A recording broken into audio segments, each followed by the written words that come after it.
Hello everyone, welcome back to the Winning Agenda. My name's Jesse Muirman-Marshall, and I'm excited to be here with a Sorcery deck tech. So what we've got today is the Sorcery deck that I've been playing in the Sorcery Contested Realm Online League. So very kindly, Eric's Curiosa, which is the company that's making Sorcery, the Kickstarter cards scheduled to be delivered in the next month and a half or so, which once we get those in our hands, there'll be plenty more videos to come. But in the meantime, the game is available on Tabletop Simulator with the full alpha set available to play with. And what I've got here is the deck that I've been playing in a league that the company's been running. So this league involves 8 matches. You can still sign up. I'll include a link in the description if you do want to get involved and give Sorcery a try. It's very casual. There's no like massive competitive scene or anything. So if you just want to join up and get involved, you can play some games. And just for participating, if you play 8 games before the 19th of February, I think it is, you can win yourself 8 booster packs. More than 8 booster packs. It's 18 in booster packs. And I think there's a few of those participation prizes that are being given away. So it's a very exciting way to, if you miss the Kickstarter, potentially get your hands on some alpha products and to play some games. So do sign up if you're interested in the game at all. But what I want to do today is talk through this deck that I've been playing. I've just finished my 8th game in the league, and I finished 7-1, which is really exciting. Had a lot of fun playing this, which is a bit of a different deck to some of the kind of main meta decks at the moment. It's a much more aggressive, fast-starting, just aggro deck, basically, and which is very different to the sort of predominant mid-range strategies that have been dominating the meta. So I'm going to talk through the deck. I've also got some gameplay videos coming up. All of my 8 matches, I've recorded most of them, and I'm going to be doing commentary over them post the fact. So I just played through them to try and keep the audio nice and clean, because when you're on Discord playing with your opponents, it can kind of get a bit choppy here and there with the audio. So what I'm going to do is I've got the gameplay footage. I'm going to record some commentary over it and release that for you guys to watch as well, for those of you who are interested in watching some more Sorcery gameplay footage. But for those of you who've either watched some gameplay footage and now want to understand the deck a bit better, or who kind of know the basics of the game and want to go ahead and take a deep dive into the deck, here it is. So we'll start off with the Avatar, which is like your hero card if you're coming from Flesh and Blood, or if you're coming from Netrunner, it's your identity. This card starts on the board and you have the ability always available to you. So the Battlemage, it's got the top left corner 20 health or 20 life. And in the top right corner, you can see it's got 3 power. Now, that's basically attack and defense, or power and toughness in a magic sense. And what that means is that when the battle mage enters into combat, whether it's either struck or it strikes and attacks, it's going to deal 3 damage, which is pretty powerful. I should say it's not a toughness stat, because if it was a minion, it would be a toughness stat, but because it's an avatar, obviously it can't die except when you lose the game. So the powerful thing about the Battle Mage is that it's a 3 power avatar. It's difficult to remove. Your opponent can't use their, destroy minion spells, the equivalent of removal spells in Magic, to get rid of it. And if you get up in their face, you've basically got a 3 power attacker that you can attack with every turn. The downside of attacking with the Battle Mage is that if you attack another minion or even another avatar, they're going to deal damage back to you, just like if you were any other entity engaging in combat. So if 2 minions are in combat, one attacks, the other blocks, they'll deal damage to each other. It's the same thing when your Battle Mage enters into combat. So you've got this double-edged sword, if you like, where you have a more powerful avatar, but whenever you engage in combat with your avatar, you're also putting yourself in harm's way, and that means you can kind of lose life on your turn, which can be pretty bad once you get down to low life totals, because if you attack and go down to 0 on your turn, that puts you at death's door, and then on your opponent's turn, they can actually kill you. So you have to be very careful of managing that as the Battle Mage when you're designing a Battle Mage deck. But it does give you some pretty powerful options to get aggressive early, because you're pretty much starting with a 3 power attacker in play on the board. The other ability, other than the standard tap to play or draw a side ability that all avatars have, is that the Battle Mage says whenever Battle Mage attacks and kills an enemy, which usually means a minion, because if you kill an avatar in a 1v1 game, the game's over. So whenever Battle Mage attacks and kills an enemy, you may draw a spell. So basically, if you attack, kill an enemy minion, you get to draw a card, which functions in a couple of important ways.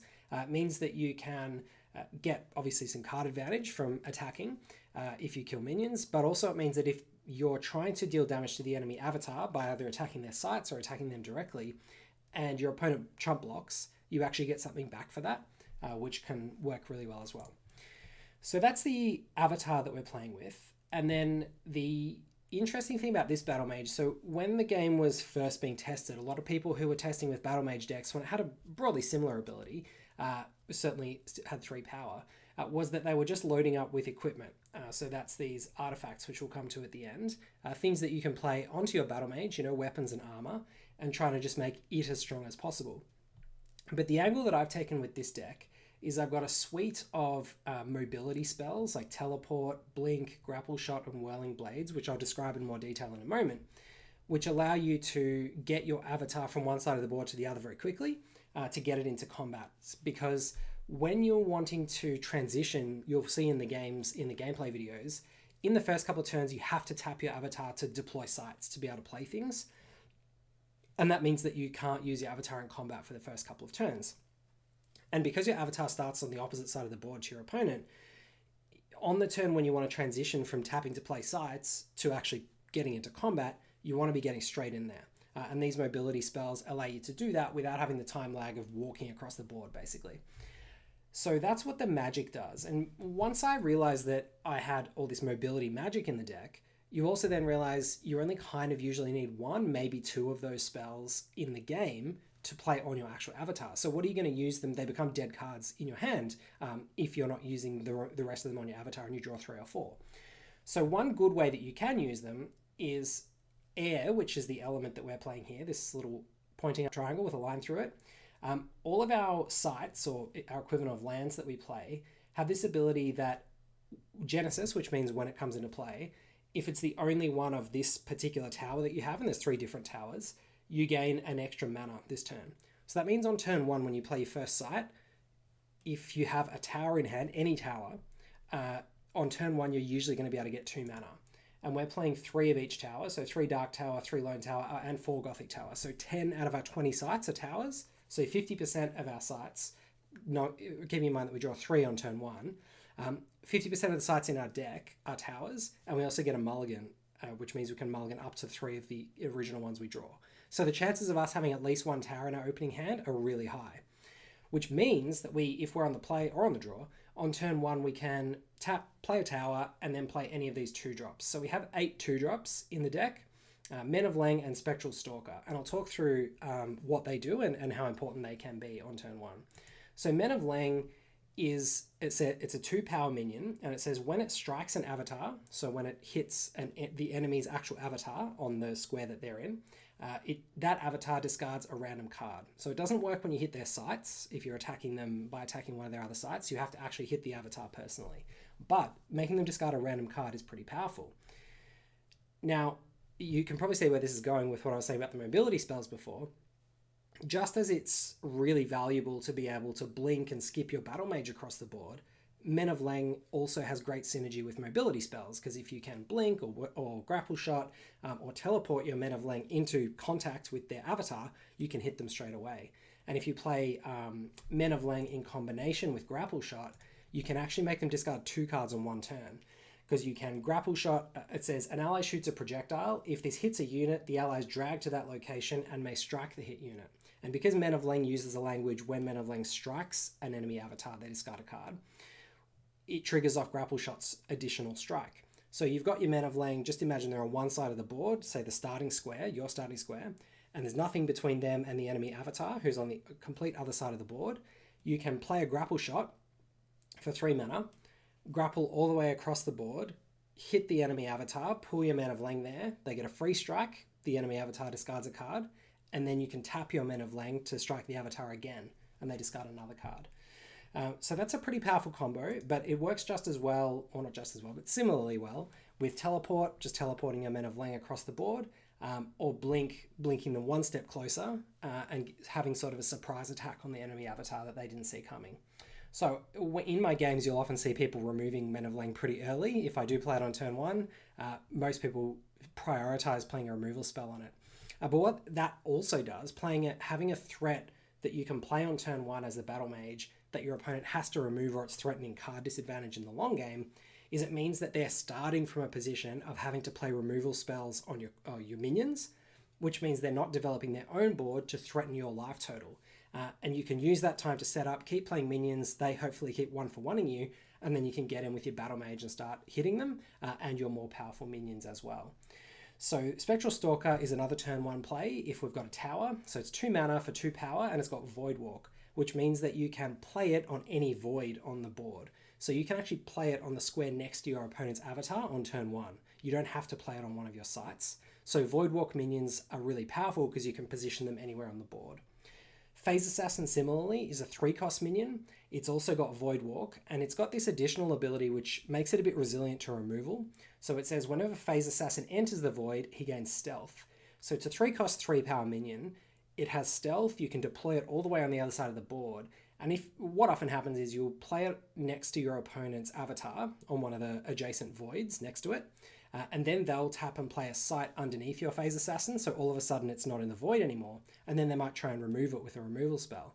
But the fact that the Phase Assassin has stealth basically gives it hexproof in Magic parlance, and means that it can't be removed so easily by them doing that. So you generally get to get at least one hit in with your Phase Assassin before they kill it. Hearst Eagle is another one that, this is probably the weakest minion in the deck, but it's a 3-power airborne minion, so it can't be attacked by enemy minions that don't have airborne. And it can attack diagonally, so it can attack anywhere on the 9 squares around it, rather than most minions only being able to attack on the cardinal directions, north, south, east, west.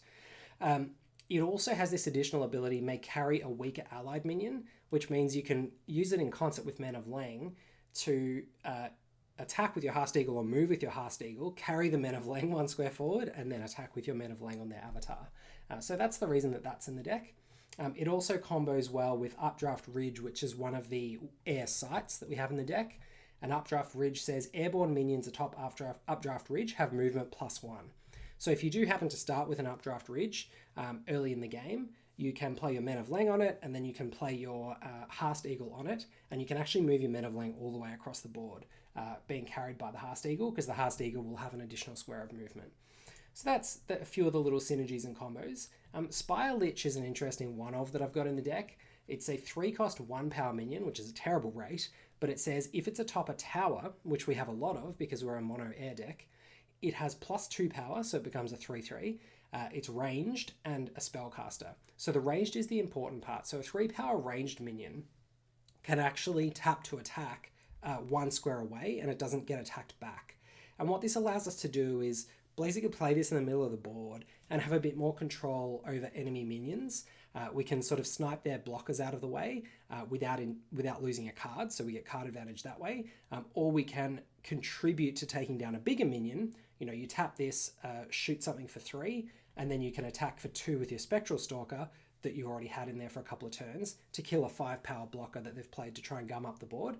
So Spire Lich can be helpful in those situations, but you don't really want heaps of them because they're not as aggressive as the other minions in the deck. Then the last minion that we've got is Gaia Hippogriffs. So this is a 4-cost 3-power minion, and it's got a really powerful keyword for sorcery, which is charge. And charge is like haste in Magic. Unlike all the other minions in the deck, which can't attack on the turn that they come into play, Gaia Hippogriffs you can play it and straight away hit them for 3. And this again combos really well with Updraft Ridge because it's got airborne. If you play it on your Updraft Ridge, and airborne minions can, as I said, move to any of the 9 squares around, not just the cardinal directions, you can basically move it like a chess knight. So the first step you can move diagonally and then 1 forward from there, or you can move 2 diagonally, or you can move 1 forward, 1 diagonal, like a chess knight, if you're on Updraft Ridge. And because this has charge, you can basically play it on your Updraft Ridge wherever it is and access most other squares on the board to attack your opponent on a place where they can't block effectively. So Gaia Hippogriffs is a great way to get in those last couple of bits of damage, or to chase down an enemy avatar if they have managed to get away from you, although that is quite difficult to get away from this Battle Mage, given how many mobility spells we've got, which I'll come to now. So we've got a couple of direct damage spells, which I mentioned first. So Chain Lightning deals 2 damage to target unit nearby, which is really helpful for finishing off an enemy that's at death's door if they have heaps of blockers and they try and stop you from delivering the death blow with your Battle Mage because you're right on top of them most of the time. If they play 2 or 3 minions to try and have blockers to protect their avatar, you can still Chain Lightning, target the avatar past those blockers because you get to choose the target unit nearby, which is very different to most direct damage spells in Sorcery. They got rid of a lot of the opportunities on most of the cards to choose the unit you're targeting with the direct damage, particularly the cheaper direct damage cards. So Chain Lightning's in here just for that choice of unit. Lightning Bolt is one that did get nerfed down to hit a random unit on a location, so it's not so good for finishing off the avatar unless they blink away on their own somewhere and you just want to bolt them. But it can be good as removal to help you get through some pesky high power minions, or just remove a blocker on a key turn. Blink, Grapple Shot, and Whirling Blades and Teleport are our aforementioned mobility spells. So we'll go through them one by one. Teleport's just 2 cost. It teleports an ally, which can be your battle mage or a minion, to the surface of any other side on the board. Very simple. Blink is similar, but rather than going to any other side on the board, it's only a nearby site, and it's a cantrip, so you get to draw a card when you play it. So it does cost 2. It's not as powerful in terms of range as Teleport, but often moving one site is enough to get you into the range to then attack one more site away. And it replaces itself, importantly. So Blink is very, very powerful. So you've got the mix of Teleport and Blink for dealing with different game situations if they try and run away from you. Then you've got Grapple Shot, which, as I mentioned before, is super powerful. It costs 1 more at 3, but it's probably one of the more powerful commons or ordinary cards in the game, because it does give you that opportunity to attack twice, either with a Men of Lang. You get 1 strike for free out of playing the Grapple Shot without having to tap, and then you can tap to attack as well once you grapple over there. And that works with either the Battle Mage or with the Men of Lang or any of the other minions in the deck.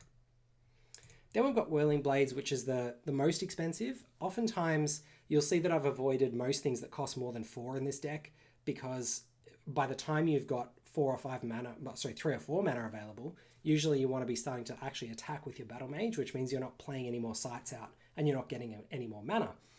Whirling Blades is the one concession I've made, because what you can do with this, which is great, is once you're on 4 mana, you're attacking, doing all your stuff with your 4 sites. If you draw Whirling Blades and you do actually want your 5th mana to play this, you can actually tap your Battle Mage, play the 5th site, get your 5 mana, and then still use Whirling Blades to deal damage with your avatar.